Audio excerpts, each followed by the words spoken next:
Occasion ఏదైనా location ఎక్కడైనా తెలుగువారి వేడుక అంటే ఆలివ్ మిఠాయి ఉండాల్సిందే. ఫస్ట్ చూస్తే ఆంధ్రప్రదేశ్‌కి సంబంధించి గవర్నమెంట్ బిల్డింగ్స్ సెక్టార్‌లో ఫస్ట్ కనిపిస్తుంది. ఏపీ హైకోర్ట్ ఆఫ్ ఆంధ్రప్రదేశ్ మొత్తం 5,00,000 చదరపు అడుగుల వైశాల్యంతో దీన్ని నిర్మిస్తున్నారు. All judicial activities related to Andhra Pradesh state will be carried out here. ఇక్కడ ఉంటుంది. ఇది G+గ్రౌండ్ ప్లస్ 7 7 అంతస్తుల భవనంగా దీన్ని నిర్మిస్తున్నారు. దీనికి సంబంధించిన కాంట్రాక్టర్‌ని ఫైనల్ చేయాల్సింది. దాని తర్వాత కూడా ఒకసారి చూడండి. ఆంధ్రప్రదేశ్ లెజిస్లేటివ్ అసెంబ్లీ B+B+3 అంటే 3 అంతస్తుల టవర్ ఇది. ఒక అమరావతి టవర్‌గా కనిపించేటువంటి ప్లేస్ ఇది. 3,00,000 చదరపు అడుగుల వైశాల్యంతో all legislative activities related to Andhra Pradesh state will be carried out here. అయితే ఈ 2 సంస్థలకి సంబంధించినటువంటి వ్యవస్థలు. అలానే Andhra Pradesh state secretariat head of departments అంటే హెచ్ఓడీస్ అని చెప్పని అంటున్నారు. జీఏడీ టవర్స్ జనరల్ అడ్మినిస్ట్రేషన్‌కి సంబంధించిన towers. Tower 1, tower 2, tower 3, tower 4 మొత్తం ఇక్కడ 5 టవర్లు కనిపిస్తున్నాయి. వీటికి సంబంధించిన స్పేస్‌ని చూస్తే గనక జీఏడీ టవర్ 17,03,433 ఎస్ఎఫ్టీతో కడుతున్నారు.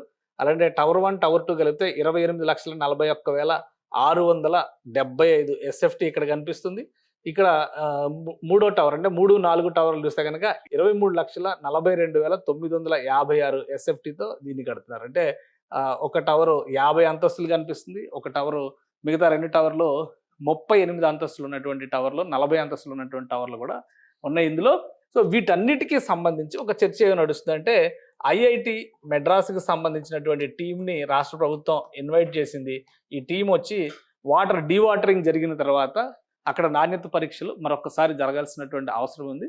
దానికోసం వెయిట్ చేస్తున్నారు. ఈ నాణ్యత పరీక్షలకు సంబంధించిన క్లారిటీ రాగానే టెండర్స్లో L1, L2 డిసైడ్ అయిపోయి ఉన్నాయి. ఇప్పటికే గతంలో షాపూర్జీ పల్లోంజీ కానీ, ఎల్ఎన్టీ కానీ, అలానే ఎన్సీసీ కానీ దీనిలో బిడ్డింగ్ చేసింది. దాదాపుగా ఇప్పుడు కూడా అటువంటి ప్రతిష్టాత్మక సంస్థల కన్సార్షియమ్సే పార్టిసిపేట్ చేస్తున్నాయి. ఫైనల్గా ఈ ఐఐటి మెడ్రాస్ టెస్టింగ్ రిపోర్ట్స్ రాగానే వీటి అలాట్మెంట్ అనౌన్స్మెంట్ అవుతుంది. కాబట్టి ఇది ప్రస్తుతానికి పెండింగ్లో ఉన్నటువంటి జాబితాగా మనం చూడాల్సి ఉంటుంది. ఇక తర్వాత చూస్తే బంగ్లాస్ విషయంలో ఆనరబుల్ మినిస్టర్స్ అండ్ ఆనరబుల్ జడ్జెస్కి సంబంధించి టోటల్ 71 భవంతులు నిర్మిస్తున్నారు. G+1 కేటగిరీలో బంగ్లాస్ ఇవన్నీ కూడా ఈచ్ 1000 స్క్వేర్ యార్డ్స్ నుంచి 2,000 స్క్వేర్ యార్డ్స్ వరకు అంటే 1000 గజాల నుంచి 2,000 గజాల వైశాల్యంలో ఈ G+1 విల్లాస్ ఒక విధంగా బంగ్లాస్ అని చెప్పంటే బ్రిటిష్ లాంగ్వేజ్ పాత ఇది. ఇప్పుడు కొత్తగా మోడర్నైజ్ అయింది కాబట్టి విల్లాస్ అంటాం కదా. ఇప్పుడు విల్లా స్టైల్లో కట్టేటువంటి ఇవి.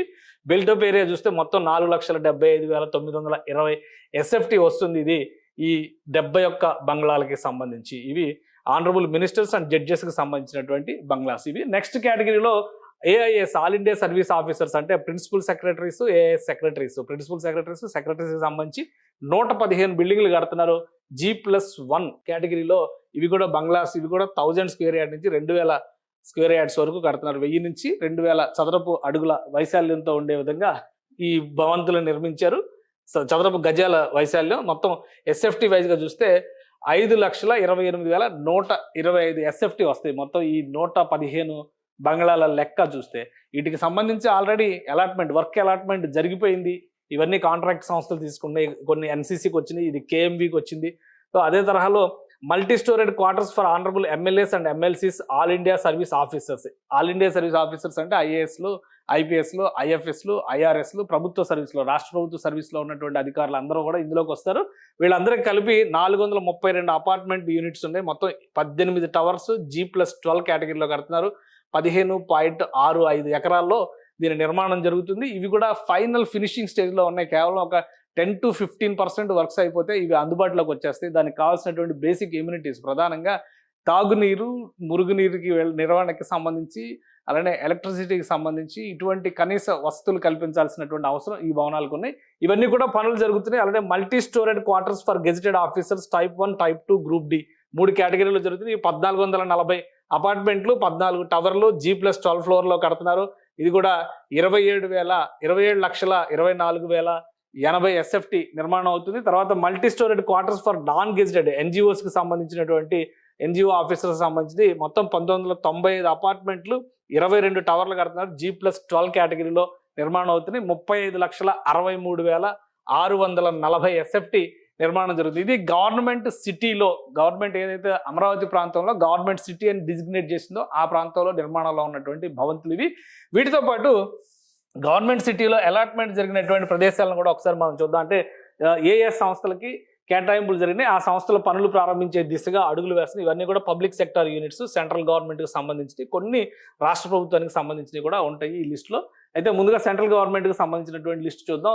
Reserve bank of India regional ఆఫీస్కి ల్యాండ్ అలాట్మెంట్ జరిగింది, త్వరలో పనులు ప్రారంభించబోతున్నారు. ఇక NABARD national bank for agriculture and rural development land allotment జరిగింది, త్వరలో ప్రారంభించబోతున్నారు. సెక్యూరిటీస్ అండ్ ఎక్స్చేంజ్ బోర్డ్ అంటే సెబీకి సంబంధించినటువంటి లోకల్ ఆఫీసు ఇక్కడ ల్యాండ్ అలాట్మెంట్ రిక్వెస్ట్ చేశారు, ఇవ్వలేదు. ఎందుకంటే లోకల్ ఆఫీస్ ఆల్రెడీ విజయవాడలో ఉంది కాబట్టి దీనికి అలాట్మెంట్ జరగలేదు. ఫర్దర్గా ఫ్యూచర్లో ఏమైనా జరుగుతుందేమో మనం చూడాల్సి ఉంటుంది. ఇక స్టేట్ బ్యాంక్ ఆఫ్ ఇండియాకి సంబంధించి circle office, Andhra Pradesh circle office land allotment జరిగింది, త్వరలో పనులు ప్రారంభించబోతున్నారు. సెంట్రల్ బ్యాంక్ ఆఫ్ ఇండియా దీనికి జోనల్ ఆఫీసు కేటాయించమనే విజ్ఞప్తి వచ్చింది, దాన్ని కూడా రిజెక్ట్ చేశారు. కారణాలు ఇంకా తెలియాల్సి ఉంటుంది. ఇక యూనియన్ బ్యాంక్ ఆఫ్ ఇండియాకి సంబంధించి ల్యాండ్ అలాట్మెంట్ జరిగింది, బ్యాంక్ ఆఫ్ ఇండియాకి సంబంధించి ల్యాండ్ అలాట్మెంట్ జరిగింది, కెనరా బ్యాంక్ అలాట్మెంట్ జరిగింది, ఇండియన్ బ్యాంక్ అలాట్మెంట్ జరిగింది, life insurance corporation of India దీనికి సంబంధించి కూడా అలాట్మెంట్ జరిగింది, the new India insurance company దీనికి కూడా అలాట్మెంట్ జరిగింది, ఎఫ్సిఐ అంటే ఫుడ్ కార్పొరేషన్ ఆఫ్ ఇండియాకి ల్యాండ్ అలాట్మెంట్ జరిగింది. ఇక డిపార్ట్మెంట్ ఆఫ్ పోస్ట్ అంటే మన తపాలా శాఖకి సంబంధించి ల్యాండ్ అలాట్మెంట్ జరిగింది. హౌసింగ్ అండ్ అర్బన్ ఇది హడ్కోకి ల్యాండ్ అలాట్మెంట్ జరిగింది. అడిషనల్ ల్యాండ్ పైన కూడా రిక్వెస్ట్ నడుస్తుంది హడ్కోకి సంబంధించి. ఇక సెంట్రల్ పబ్లిక్ వర్క్స్ డిపార్ట్మెంట్కి ల్యాండ్ అలాట్మెంట్ జరిగింది, central bureau of investigation land allotment జరిగింది, కంట్రోలర్ అండ్ ఆడిటర్ జనరల్ అంటే కాగ్ ల్యాండ్ అలాట్మెంట్ జరిగింది, ఇండియా మెటీరియలాజికల్ డిపార్ట్మెంట్ ఐఎండికి సంబంధించి ల్యాండ్ అలాట్మెంట్ జరిగింది, జూలాజికల్ సర్వే ఆఫ్ ఇండియా దీనికి సంబంధించి ల్యాండ్ అలాట్మెంట్ జరిగింది. ఇక Videsh Bhavan ministry of external affairs దీనికి కూడా ల్యాండ్ అలాట్మెంట్ జరిగింది, inland water authority of India దీనికి ల్యాండ్ అలాట్మెంట్ జరిగింది. ఇక central board of secondary education సిబిఎస్ఈకి సంబంధించి రీజనల్ ఆఫీస్కి ల్యాండ్ అలాట్మెంట్ రిక్వెస్ట్ జరిగింది, ఇది విజయవాడలో ప్రస్తుతం కేటాయించినట్టుగా ఉంది. ఇది ఇక్కడ వరకు ఉన్నాయి. అలానే ల్యాండ్ అలాట్మెంట్ రిక్వెస్ట్ చేసి పెండింగ్లో ఉన్నటువంటి జాబితా కూడా ఇందులో మరొకటి ఉంది. లాస్ట్ ఒక 3 సంస్థలకు సంబంధించినటువంటి విజ్ఞప్తులు ఇందులో పెండింగ్లో ఉన్నట్టుగా చూపిస్తుంది. ఆ 3 సంస్థలు ఏంటో కూడా ఒకసారి చూద్దాం. ఇది Indian international university of legal education and research, ఇది బార్ కౌన్సిల్ ఆఫ్ ఇండియా వాళ్ళు ఎస్టాబ్లిష్ చేయాలనుకుంటున్నటువంటి యూనివర్సిటీ ఇది. దీనికి ల్యాండ్ అలాట్ చేస్తారు, బట్ ఇంకా దాని రిక్వెస్ట్ని యాక్సెప్ట్ చేశారు, ల్యాండ్ అలాట్మెంట్ ఇంకా జరగలేదు, అతి త్వరలో జరుగుతుంది. ఇక నేషనల్ ఫోరెన్సిక్ సైన్సెస్ యూనివర్సిటీకి సంబంధించి by ministry of home affairs ఒక రిక్వెస్ట్ చేసింది, దీన్ని కూడా ఆమోదించారు, ల్యాండ్ అలాట్మెంట్ జరగాల్సినటువంటి అవసరం ఉంది.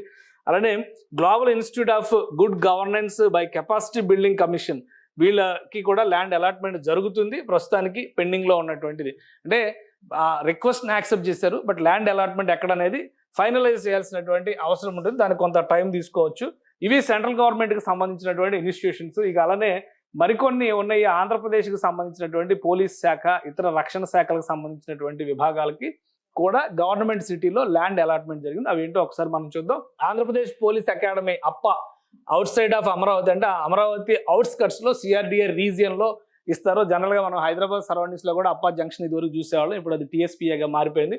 Land was identified as Nugondapalli village, Agiripalli మండలం, ఆంధ్రప్రదేశ్ క్యాపిటల్ రీజియన్ కి అంటే సిఆర్డిఏ పరిధిలోకి వస్తుంది, కానీ అమరావతి సిటీలోకి రాదనమాట ఇది.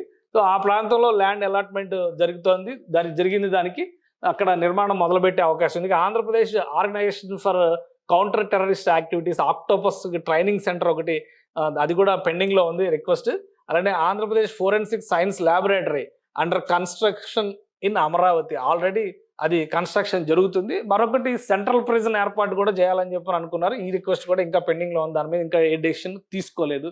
సో అది ఫర్దర్ గా మూవ్ చేసేటువంటి అంశం అవుతుంది. ఇక ఇండియన్ ఆర్మ్డ్ ఫోర్సెస్ కి సంబంధించి గవర్నమెంట్ సిటీలో చేసినటువంటి అలాట్మెంట్స్ మనం చూస్తే కనుక ఇండియన్ ఆర్మీకి ల్యాండ్ అలాటెడ్, అమరావతిలో ల్యాండ్ అలాట్ చేశారు ఇండియన్ ఆర్మీకి. ఇండియన్ నేవీకి కూడా అమరావతిలో ల్యాండ్ అలాట్ చేశారు.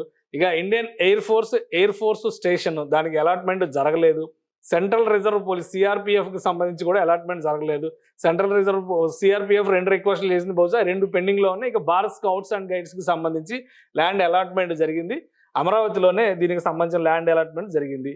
ఈ వీటన్నిటిని కూడా ఒకటేంటంటే if possible all the above 6 armed forces will kept in a single place, Indian armed forces complex కింద నిర్మాణం చేయాలని చెప్పని ఒక ప్రపోజల్ జరిగింది. ఎందుకంటే ల్యాండ్ అలాట్మెంట్స్ జరిగినటువంటి భూముల పైన ఒక చర్చ జరిగింది, ఒక sub committee, cabinet sub committee appointment జరిగింది. ఆ చర్చ జరిగిన సందర్భంలో ఒక ప్రపోజల్ వచ్చింది, ఈ 6 రకాల సేవలకు సంబంధించినటువంటి డిఫెన్స్ రక్షణ రంగానికి సంబంధించినటువంటి విభాగాలన్నిటికీ కూడా ఒక భారీ కాంప్లెక్స్ నిర్మాణం. అంటే ఇప్పుడు అమెరికాలో పెంటగాన్ అంటారు. డిఫెన్స్ ఫోర్సెస్ హెడ్ క్వార్టర్స్ అని చెప్తారు. అట్లాగా అమరావతి ప్రాంతంలో ఒక హెడ్ క్వార్టర్స్ లాంటి ఒక కాంప్లెక్స్ నిర్మించడం ద్వారా అక్కడ అలాట్మెంట్ చేయాలి అనేటువంటి ప్రతిపాదనని రాష్ట్ర ప్రభుత్వం వైపు నుంచి వచ్చింది. దీనిపైన రక్షణ శాఖకు సంబంధించినటువంటి వివిధ వర్గాలు కన్సెంట్ తీసుకున్న తర్వాత ఒక డెసిషన్ తీసుకునేటువంటి అవకాశం ఉంది. అయితే గతంలో తీసుకున్నటువంటి నిర్ణయంలో మాత్రం కొన్ని సంస్థలకి భూముల కేటాయింపులు జరిగినాయి.